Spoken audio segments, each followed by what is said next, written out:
আসসালামু আলাইকুম। Giants moms kitchen থেকে আমি জায়ানের মা আবারও আপনাদের জন্য নিয়ে আসলাম নতুন একটি রান্নার ব্লগ ভিডিও। আজকে আমি রান্না করব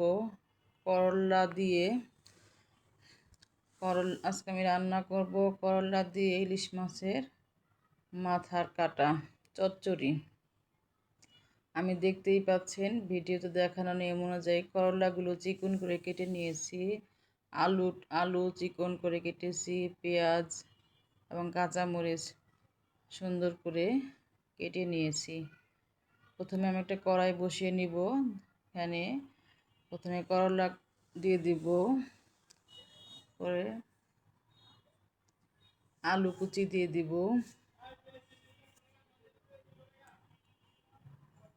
পেঁয়াজ কুচি দিয়ে দিব,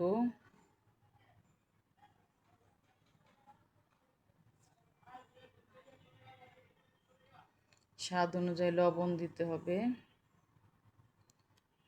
হলুদের গুঁড়া দিয়ে দিব, মরিচের গুঁড়া দিব,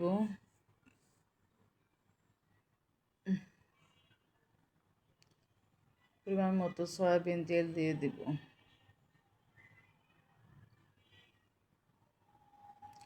দিয়ে আমি হাত দিয়ে ভালো করে সবগুলো উপকরণ একসঙ্গে মাখিয়ে নিব।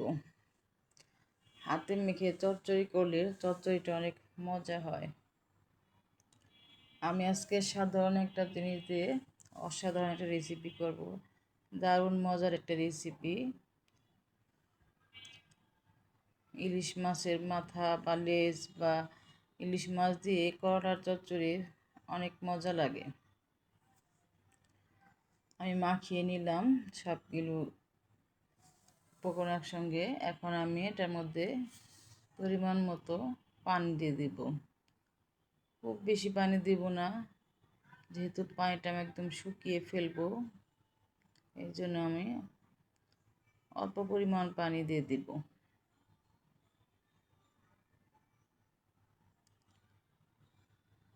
এখন আমি ইলিশ মাছের মাথার যে কাটাগুলি আছে সেগুলো আমি সবগুলো সুন্দর করে দিয়ে দিব।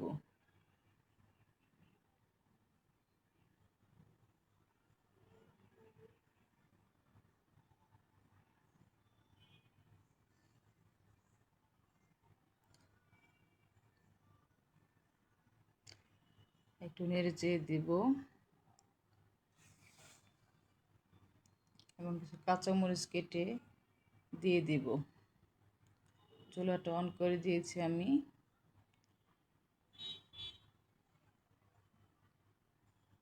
প্রথমে ঢাকনা দিয়ে অল্প কিছুক্ষণ রান্না করে নেব।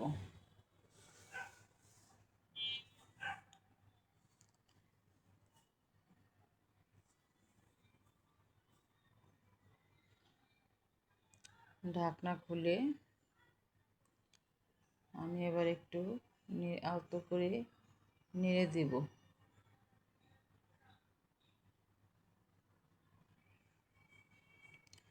করলা তো বেশি ঢেকে রান্না করা দরকার নাই। এটা আমি ঢাকনা খুলে এখন রান্না করে নিব। পানিটা আমি শুকিয়ে নিব।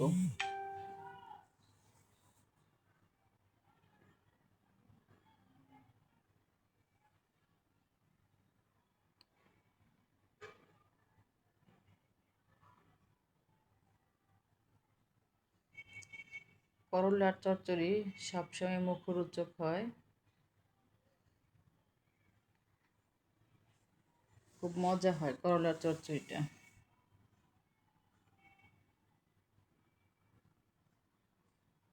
এখানে একটু পেঁয়াজের পরিমাণটা একটু বেশি দিতে হয়।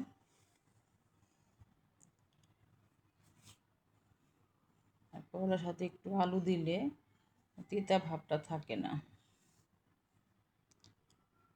আমি একটু হাত দিয়ে ঝাঁকিয়ে নেড়ে নিলাম।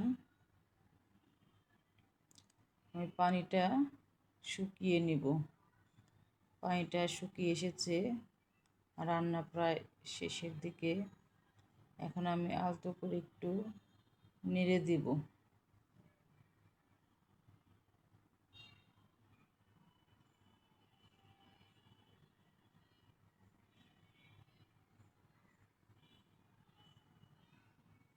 সুন্দর একটা কালার এসেছে,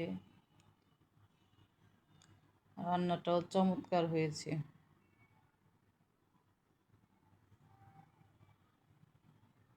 আপনারা আমার রান্নাটা দেখবেন এবং সবাই লাইক দিবেন, আমার পাশে থাকবেন। আমার রান্নাটা শেষ হয়ে এসেছে, পানি শুকিয়ে গিয়েছে এবং চচ্চড়িটা সুন্দর হয়ে এসেছে। এখন আমি নামিয়ে নিয়েছি। এটা ভাত দিয়ে খেতে খুব মজা লাগে।